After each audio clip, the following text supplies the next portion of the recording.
Mas lo espiritual no es lo primero, sino lo animal. Luego, lo espiritual. Esta expresión que acuñara el apóstol Pablo sobre los renglones de la carta a los Corintios en el capítulo 15 y versículo 46, ilustra de manera más elocuente a sus lectores y discípulos, puesto que, de manera anatómico-neurológica, estaba situada la ubicación del trabajo cerebral de una persona sin fe, que desarrollaba todas sus acciones y reacciones guiadas por sus instintos personales, ubicados en la cavidad encefálica denominada como cerebelo y reconocida científicamente como cerebro primario, primitivo o reptiliano. De tal manera que su manera de vivir estaba regida por la necesidad de satisfacer de manera inmediata sus principales demandas, de manera que, al ser rebasadas estas condiciones, las reacciones naturales tenían mucho que ver con una actitud irracional, inhumana y de una forma muy explícita, egoísta. Como cultura mexicana, hemos adoptado la idea de que la literatura bíblica es una serie de conceptos dogmáticos, es decir, la fe no tiene nada que ver con la reflexión y el análisis, sino que es meramente una imposición que se adopta ciegamente para acuñar la expresión de que la fe es ciega, con lo cual estamos completamente en desacuerdo, ya que ésta se desprende de la búsqueda de un razonamiento obvio, apuntalado por una serie de elementos extendidos a lo largo y ancho de las Escrituras como puntos de referencia que se unen para dar forma a una idea completamente explícita y racional. De manera que cada uno de los elementos de la recopilación reflejan entre ellos un rumbo, una dirección para la ubicación lógica de un concepto. En el pueblo de Egipto existe la particularidad de exhibir a sus dioses como con un cuerpo humano y la cabeza de un animal. Si tomamos en cuenta estas figuras que intervinieron de manera directa en la historia judía, podemos agrupar estas características para señalar que el aspecto animal al que se refiere la escritura estaba ubicado específicamente en la cabeza, sobre la cavidad denominada como tallo cerebral, incluyendo de manera secundaria la parte límbica o mamífera que recubre a la primera. En términos de neurociencia, la parte reptiliana y mamífera de los individuos. Si echamos un vistazo al pasado, las culturas que alimentaban al raciocinio estaban dotadas de mejores conductas sociales. No obstante, la literatura que trascendía en el tiempo y el espacio estaba anclada no solamente en una conciencia espiritual, sino en la esperanza de un creador que guía y sostiene un plan universal, basados en el análisis y la comprobación por medio de la información esquemática, es decir, la suma de los elementos de un suceso para ser comparados con el reflejo de un suceso similar, para obtener información de manera no literal. Ahora pues, sigamos a través de las Escrituras la relación que guardan todos los sucesos de la historia bíblica relacionada con los animales. Una de las particularidades espirituales más exquisitas que guarda la narración de la historia de Noé es la extraordinaria tarea de introducir dentro del arca la cantidad correcta y específica de animales según su género y tipo. Es decir, escogerlos y ubicarlos no fue exactamente una tarea para Noé, sino que fue fundamentalmente la obra del Espíritu Santo, afectando directamente a su instinto de salvación de cada elemento al que el Espíritu asignó dicha voluntad, de manera tal que este cuadro o esquema brilla de manera perfecta cuando nuestro Cristo declaró que nadie podía venir a Él si antes no era traído por su Padre. Cuando el Señor afirmó que Él era la luz y que el que viniera a Él no andaría en tinieblas, convertía esta expresión en un adjetivo que lo ubicaría como un punto de referencia para aclarar todos los sucesos fundamentales de la historia bíblica. De acuerdo a este punto de referencia, evocamos una expresión más. No he venido a abrogar ni a la ley ni a los profetas. No he venido a abrogar, sino a dar cumplimiento. De manera implícita, esta afirmación encierra dos aspectos. Una promesa para los judíos que estaban bajo la ley y otra para los gentiles que estaban alejados de los pactos y sin Dios en el mundo, pero que a la vez tenían una promesa en el pacto de Noé. He aquí, vienen días, dice Jehová, en que sembraré la casa de Israel y la casa de Judá de simiente de hombre y de simiente de animal. Jeremías 31, 27. Dentro de la versión Reina Valera 1960, esta expresión tiene como encabezado la promesa de un nuevo pacto y especifica de manera elocuente dos personalidades preservadas para dicho convenio. Es decir, unos con la herencia de la fe por parte de Abraham y otros con la herencia de la carne por parte de Adán. De Adán, la parte terrenal, animal y reptiliana de la que habla el apóstol Santiago. Y de Abraham, la historia, el futuro, la esperanza, la fe y la conciencia, ubicados en una cavidad encefálica más avanzada llamada neocorteza. De tal manera que el uso de esta cavidad cerebral le daba a dicha personalidad una denominación de humanidad a la manera de reaccionar del individuo. De tal manera que la otra, asociada directamente con los instintos, estaba más equiparada a las reacciones naturales de la inconsciencia. En una especie de verificación, un ejercicio de indagación nos permite colocar otro pasaje bíblico, en el que el mismo Cristo afirma que una mujer sirofenicia guardaba la condición de un perrillo. Porque una mujer, cuya hija tenía un espíritu inmundo, luego que oyó de él, vino y se postró a sus pies.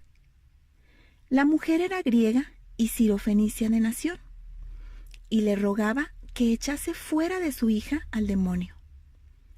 Pero Jesús le dijo: deja primero que se sacien los hijos, porque no está bien tomar el pan de los hijos y echarlo a los perrillos.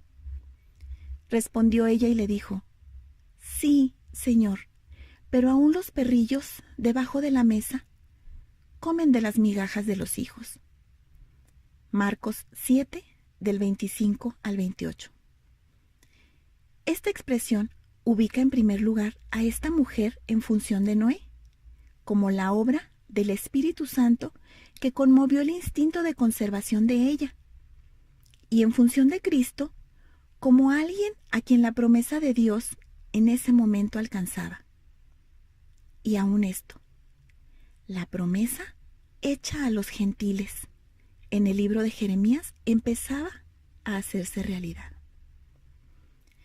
Otra indagación sugiere observar el cuadro en el que se desarrolla el nacimiento del Señor, pues este hace referencia específica de un establo como la figura donde se apacientan o resguardan algunos animales, denotando un interés por el autor de reiterar la promesa hecha a Noé. Y en Jeremías, a la condición peculiar de los cerebros sin historia y sin fe, que se les caracterizaba. Por último, Pablo expresa en la carta a los romanos que de Adán se hereda el alma viviente y de Cristo el espíritu vivificante. Es pues el pesebre la cuna de dos promesas hechas realidad. Es decir, a los de la ley se les afirmó, fueron la ley y los profetas. Desde entonces el reino de los cielos se predica y muchos se esfuerzan por entrar. Pero es más fácil que pasen el cielo y la tierra que una tilde de la ley se frustre. Lucas 16, del 16 al 17.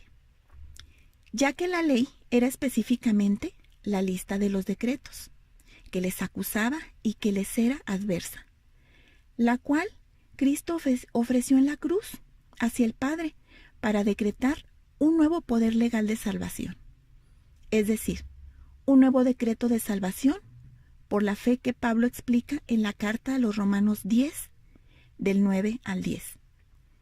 Que si confesares con tu boca que Jesús es el Señor y creyeres en tu corazón que Dios le levantó de los muertos, serás salvo. Porque con el corazón se cree para justicia, pero con la boca se confiesa para salvación. Estableciendo con su sangre una nueva creación de personas, embellecidas y transformadas por la fe, toda la casta judía. La casta gentil tenía a su favor una nueva disposición divina, reconocida como la adopción, la cual trataremos de explicar de forma breve. Es muy común juzgar a los judíos e imputarles la culpa de la muerte de Cristo. Sin embargo, la Biblia dice que Dios se había alejado de ellos, y en ese abandono, la transformación o vuelta a su cerebro reptiliano, solo pudieron obedecer a sus instintos, quedando prácticamente ciegos, en total oscuridad. Pues asimismo Cristo lo afirmó cuando dijo: Padre, perdónalos, porque no saben lo que hacen. Pablo dice que fueron desgajados, como ramas que se arrancan de un árbol y echados al suelo, para tomar a los gentiles e injertarlos en el olivo de Castilla. Y nos lo hizo saber por medio de la Escritura, para que nuestro corazón también se desgajara, y la cicatriz en el injerto quedara marcada para siempre, y recordáramos eternamente que fueron desechados algunas ramas por amor a los gentiles. En Efesios 2, del 11 al 20, dice: Por tanto, acordaos de que en otro tiempo, vosotros, los gentiles en cuanto a la carne, erais llamados incircuncisión, por la llamada circuncisión hecha con mano en la carne. En aquel tiempo estabais sin Cristo, alejados de la ciudadanía de Israel y ajenos a los pactos de la promesa, sin esperanza y sin Dios en el mundo. Pero ahora en Cristo Jesús, vosotros que en otro tiempo estabais lejos, habéis sido hechos cercanos por la sangre de Cristo. Porque Él es nuestra paz, que de ambos pueblos hizo uno, derribando la pared intermedia de separación, aboliendo en su carne las enemistades, la ley de los mandamientos expresados en ordenanzas, para crear en sí mismo de los dos un solo y nuevo hombre, haciendo la paz. Y mediante la cruz reconciliar con Dios a ambos en un solo cuerpo, matando en ella las enemistades. Y vino y anunció las buenas nuevas de paz a vosotros que estabais lejos y a los que estaban cerca. Porque por medio de él, los unos y los otros, tenemos entrada por un mismo espíritu al Padre. Así que ya no sois extranjeros ni advenedizos, sino conciudadanos de los santos y miembros de la familia de Dios, edificados sobre el fundamento de los apóstoles y profetas, siendo la principal piedra del ángulo Jesucristo mismo, en quien todo el edificio, bien coordinado, va creciendo para ser un templo santo en el Señor, en quien vosotros también sois juntamente edificados para morada de Dios en el Espíritu. Ahora sigamos una huella más en el libro de Hechos 10, del 11 al 17. Y vio el cielo abierto, y que descendía algo semejante a un gran lienzo, que atado de las 4 puntas era bajado a la tierra, en el cual había de todos los cuadrúpedos terrestres y reptiles y aves del cielo. Y le vino una voz: levántate, Pedro, mata y come. Entonces Pedro dijo: Señor, no, porque ninguna cosa común o inmunda he comido jamás. Volvió la voz a él la segunda vez: lo que Dios limpió, no lo llames tú común. Esto se hizo 3 veces, y aquel lienzo volvió a ser recogido en el cielo. Y mientras Pedro estaba perplejo dentro de sí sobre lo que significaría la visión que había visto, he aquí los hombres que habían sido enviados por Cornelio, los cuales, preguntando por la casa de Simón, llegaron a la puerta. Es claro que Pedro y su conducta prejuiciosa para con los gentiles estaba frustrando la labor del Espíritu Santo para con ellos. Por ende, Dios, por medio de una visión, ordena a Pablo comer cosas que según la ley eran inmundas, específicamente animales, ligados a su prejuicio, ya que él no gustaba de acercarse a los gentiles. Así pues, encontramos este acercamiento espiritual con animales para que Pedro reflexione para con su actitud, ya que al terminar la visión era solicitado para entrevistarse con un centurión romano llamado Cornelio.